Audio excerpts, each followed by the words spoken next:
Good morning students. High school science की class में आज पार्ट 5 है। आज आपको बताना है रासायनिक अपक्रिया। हेडिंग है रासायनिक अपक्रिया क्या होती है। तो रासायनिक अपक्रिया में आप साधारण शब्दों में आप ये समझ लीजिए कि जब दो या दो से अधिक पदार्थ आपस में अगर मिलते हैं तो उनके अणुओं और परमाणुओं में आपस में अपक्रिया होती, यानी उनके अणु टूटते हैं, परमाणु नहीं टूटते हैं, परमाणु अविघटित होता है। परमाणु नहीं टूटता है लेकिन जो अणु होते हैं, अणु क्या होता है वो आप पढ़े होंगे छोटी क्लासों में। बेसिकली मैं यहाँ पर थोड़ा सा आपको हिंट दिए दे रहा हूँ। अणु क्या होते हैं कि कई परमाणुओं के समूह से मिलकर बनते हैं और जो कि रासायनिक अपक्रिया में भाग नहीं लेते हैं। ठीक है, अणु रासायनिक अपक्रिया में भाग नहीं लेते हैं। ठीक है, और ये विघटित हो जाते हैं, अपने परमाणुओं में विघटित हो जाते हैं, तो वे अणु कहलाते हैं। तो यहां पर रासायनिक अपक्रिया में जब दो या दो से अधिक पदार्थ मिलकर एक या एक से अधिक नए गुणधर्म वाले पदार्थों का निर्माण करते हैं तो उसे रासायनिक अपक्रिया कहते हैं। मतलब रासायनिक अपक्रिया का अर्थ आप ये समझ लीजिए कि जब दो या दो से अधिक पदार्थ, यानी मिनिमम कम से कम दो पदार्थों का होना आवश्यक है। अब यहाँ पदार्थों में वो तत्व भी हो सकते हैं, यौगिक भी हो सकते हैं, मिश्रण भी हो सकते हैं, या इन तीनों में से कोई भी आपस में हो सकते हैं। यानी एक तत्व हो सकता है, एक यौगिक हो सकता है, एक तत्व के साथ एक मिश्रण हो सकता है, एक यौगिक के साथ एक मिश्रण हो सकता है। तो यानी तीनों के कॉम्बिनेशन में या तीनों ही आपस में हो सकते हैं। यानी कम से कम दो होने चाहिए, मैक्सिमम कोई लिमिट नहीं है। अगर आपस में मिला दिए जाते हैं तो नए गुणधर्म वाला एक नया पदार्थ बनता है। मतलब कहने का मतलब यह है कि जो मूल रूप से जिन पदार्थों को आपस में मिलाया गया है उनके जो गुणधर्म है और आपस में मिलाने के बाद जो नया तत्व बनता है उसके गुणधर्म में काफी भिन्नता होगी। तो कहने का मतलब यह है कि जब दो या दो से अधिक पदार्थ मिलकर एक या एक से अधिक नए गुणधर्म वाले पदार्थों का निर्माण करते हैं, इतना ध्यान दीजिएगा, नए गुणधर्म, यानी गुणधर्म इनके असमान होते हैं, पहले मिलाए जाने वाले पदार्थों से नहीं मिलते हैं। तो ये इस प्रकार से रासायनिक अपक्रिया कहलाती है। ठीक है, तो साधारण शब्दों में एक और रासायनिक अपक्रिया क्या, रासायनिक परिवर्तन होता है। जब दो या दो से अधिक पदार्थ आपस में मिलाए जाएं तो जिनमें रासायनिक परिवर्तन होकर एक नया पदार्थ प्राप्त होता है, तो समझ लीजिए कि उसे रासायनिक अपक्रिया कहते हैं। ऐसे भी कह सकते हैं, लेकिन आपको समझाने के लिए रासायनिक अपक्रिया की परिभाषा ये सबसे ज्यादा सुटेबल है। उसके बाद आगे इसी में देखिए, ऐसे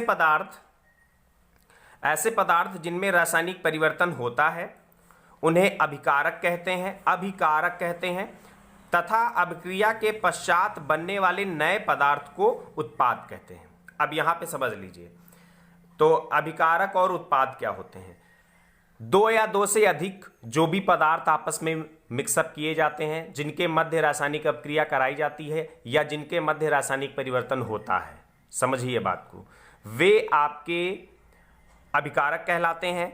और उनके आपस में अभिक्रिया के पश्चात जो प्राप्त होता है, अब प्राप्त होता है वे उत्पाद कहलाते हैं। उत्पाद एक भी हो सकता है, एक से अधिक भी हो सकते हैं। ठीक है, लेकिन इतना ध्यान रखिएगा कि जो अभिकारक होते हैं वो एक नहीं हो सकता है, क्योंकि मिलाए जाने वाले पदार्थ जब मिनिमम कम से कम दो होंगे तभी तो आपस में मिलाए जाएंगे, तभी तो अपक्रिया प्रारंभ होगी। एक पदार्थ से अपक्रिया प्रारंभ नहीं होती है। ठीक है, तो इस प्रकार से उत्पाद कह लेते हैं। अब एग्जाम्पल में आप देख लीजिए, जैसे हाइड्रोजन और ऑक्सीजन को मिलाकर जल यानी पानी बनता है। तो यहां पर किसको किसको मिलाया गया, यहां पर आप देखिए हाइड्रोजन और ऑक्सीजन को मिलाया गया और मिलाने पर जल यानी पानी बनता है। तो यहां पर जो आपके मिलाए जाने वाले पदार्थ हैं कौन कौन से हैं, वो हाइड्रोजन और ऑक्सीजन है। तो हाइड्रोजन और ऑक्सीजन आपके क्या हो गए, ये आपके अभिकारक हो गए, तो इन दोनों को अभिकारक कहेंगे। और उसके बाद बना क्या, जल बना, तो इसे हम बोलेंगे उत्पाद। जो नया पदार्थ बनता है और जिसके गुणधर्म इन दोनों के गुणधर्मों से भिन्न होते हैं, इतना भी ध्यान रखिएगा। यानी हाइड्रोजन के जो गुणधर्म होंगे वो जल से नहीं मिलेंगे, ऑक्सीजन के जो गुणधर्म होंगे वो भी जल से नहीं मिलेंगे, और इन दोनों के गुणधर्म तो आपस में मिलने का कोई सवाल ही नहीं है, दोनों अलग अलग तत्व हैं। तो इस तरीके से ये रासायनिक अपक्रिया बहुत इंपॉर्टेंट चीज है, क्योंकि स्टार्टिंग यहीं से बेसिक अगर देखा जाए हाई स्कूल की स्टार्टिंग में पहली डिफिनीशन यही है। मैंने जो पहले आपको बताया है ये सब पर्सनली नॉलेज के लिए है, जिससे आप इस चैप्टर को बेहतर समझ सकें और इस किताब में आने वाले जितने भी आगे टॉपिक्स होंगे उनको भी आप बेहतर समझ सकें, इसलिए ये बताना अनिवार्य था। 9th क्लास में ये सब है, इसकी डिटेल आप पढ़ चुके हो, लेकिन यहाँ से रिवाइज कराना और इसको लिखाना ज़रूरी था। अब डिस्कस करते हैं सेकेंड पार्ट 5 की सेकेंड डेफिनेशन क्या है, रासायनिक अभिक्रिया के प्रेक्षण। तो रासायनिक अभिक्रिया क्या होती है पूरी डिटेल मैंने आपको बता दी। उसके बाद रासायनिक अभिक्रिया के प्रेक्षण, प्रेक्षण का मतलब होता है दिखाई देना, यानी क्या परिवर्तन हो जिससे ये कहा जा सके कि रासायनिक अभिक्रिया हुई, तो उन्हें ही प्रेक्षण बोलते हैं। तो प्रेक्षण यानी जिसे इंग्लिश में ऑब्जर्वेशन बोलते हैं। ऑब्जर्व, क्या ऑब्जर्व किया, क्या आपको दिखाई दिया, क्या आपने महसूस किया, तो ये सब आपके ऑब्जर्वेशन कहलाते हैं। तो देखिए कैसे ऑब्जर्वेशन, जब यानी किसी रासायनिक अभिक्रिया में निम्न प्रेक्षणों के आधार पर निर्धारित कर सकते हैं कि रासायनिक अभिक्रिया हुई। ये मैंने इतना इसलिए लिखा है कि यानी रासायनिक अभिक्रिया हुई, इसका पता लगाने के लिए हमें निम्न बातों को ध्यान में रखना होगा कि अगर निम्न परिवर्तन होते हैं तो हम कह सकते हैं कि वहां पर रासायनिक अभिक्रिया हुई, अन्यथा रासायनिक अभिक्रिया नहीं हुई।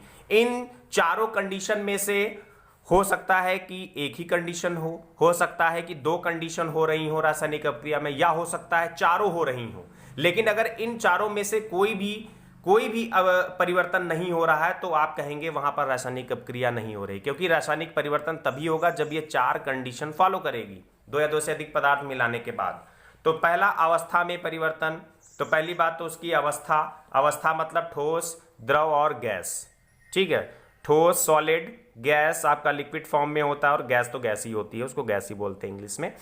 तो यहां पर अगर कोई पदार्थ ठोस से द्रव में बदल जाता है या द्रव से वाष्प में यानी गैस में बदल जाता है या गैस से फिर वाष्प में बदल जाता है, तो इस तरीके का परिवर्तन अगर प्रेक्षण में आता है, ऑब्जर्व किया जाता है, देखा जाता है, तो हम कहेंगे हाँ रासायनिक परिवर्तन हुआ। रंग में परिवर्तन हो जाता है, पहले जो रंग था बाद में जो नया रंग आया, यानी जो हाइड्रोजन और ऑक्सीजन के जो रंग थे मिलाने के बाद जो रंग आया वो नया रंग प्राप्त हुआ, तो हम कहेंगे कि चलो ठीक है वहाँ पे रासायनिक अभिक्रिया हुई। गैस का निकास या उत्सर्जन, यानी गैस निकलती है, गैस बनती है 2 या 2 से अधिक पदार्थों को मिलाने पर, तो कहेंगे कि वहाँ पे रासायनिक परिवर्तन हुआ यानी रासायनिक अभिक्रिया हुई। तापमान में परिवर्तन हो जाता है, यानी टेम्परेचर फ्लैक्चुएट करता है, कम या ज़्यादा हो सकता है। पहले जो टेम्परेचर था हाइड्रोजन और ऑक्सीजन के जो अलग अलग टेम्परेचर थे, ये केवल एग्जाम्पल के तौर पर बताने के लिए है। हाइड्रोजन और ऑक्सीजन के जो टेम्परेचर थे मिलाने पर क्या हुआ कि जो जल बना उसका टेम्परेचर इन दोनों के टेम्परेचरों से भिन्न हो गया, यानी जो इन दोनों का टेम्परेचर था इसका टेम्परेचर इससे नहीं मिलता है, तो हम कहेंगे कि वहां पे रासायनिक अभिक्रिया हुई। तो ये 2 टॉपिक आज के लिए पार्ट 5 में है। धीरे धीरे हम पढ़ाएंगे और डिटेल ज़्यादा से ज़्यादा समझाने की कोशिश करेंगे। कोई जल्दबाजी नहीं है, आपको घबराने की ज़रूरत नहीं है, मुझे कोर्स की कोई चिंता नहीं है, बहुत समय है, कोर्स बड़ी ही आसानी से कंप्लीट हो जाएगा। लेकिन हर एक टॉपिक बहुत अच्छे से समझ में आना चाहिए, ये मैं अपने दिमाग में लेकर चल रहा हूँ। ओके बच्चों, थैंक यू।